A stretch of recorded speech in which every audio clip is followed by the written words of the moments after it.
ফুলঝুরি জঙ্গলের ধারে এক টুনি পাখি বাস করত। টুনি দেখতে খুব মিষ্টি, তার চেহারা খুব সুন্দর।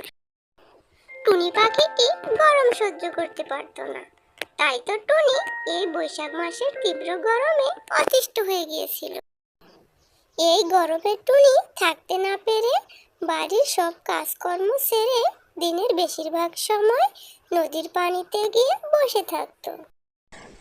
এই টুনি, তুমি কি শুরু করছো? বাড়ির সব কাজকাম ফেলে ছোট্ট মেয়েটাকে বাড়িতে একলা রেখে তুমি এই নদীর জলে বসে আছো? তাড়াতাড়ি উঠে এসো বলছি।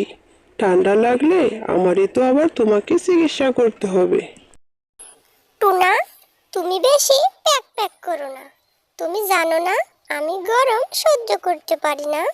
কত করে বললাম বাড়িতে এসি লাগিয়ে দাও, প্রয়োজন হলে আমি না খেয়ে থাকবো, তবুও আমি গরমে কষ্ট করতে পারবো না।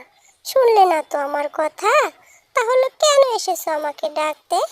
তুমি যাও, আমি নদীর পানিতেই বসে থাকবো। কি আমার বউ রে, তিন বেলা তিন মুঠো খাবার জোগাড় করতে পারি না, বউ আমার বলছে বাড়িতে এসি লাগাতে। তুমি থাকো পানিতে, আমি বরং বাড়ি যাই। বাড়িতে আবার ছোট্ট মেয়েটা আমার একলা একলা আছে। এমন সময় সেখানে একটি মৎস্যকুমারী এসে বলল, টুনাটুনি, তোমরা ঝগড়া করো না। আসলে তোমাদের কোনো দোষ নেই। যেভাবে তাপমাত্রা বৃদ্ধি পাচ্ছে, তাতে যে কোনো পানির মাথা খারাপ হয়ে যাবে। আর টুনি, এসির কথা না ভেবে সৃষ্টিকর্তার কাছে সাহায্য চাও। একমাত্র তিনিই পারেন সব কিছু ঠিক করে দিতে। এই বলে মৎস্যকুমারী সেখান থেকে চলে গেল। তখন টুনি বলতে লাগলো, হায় রে গরম, হায় রে গরম, শরীরটা করলি নরম। এসি নাই ঘরে, কইতে শরম লাগে।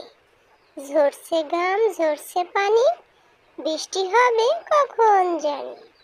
দিনের রোদে ধরলো মাথা, কেউ ছিল না ধরতে ছাতা।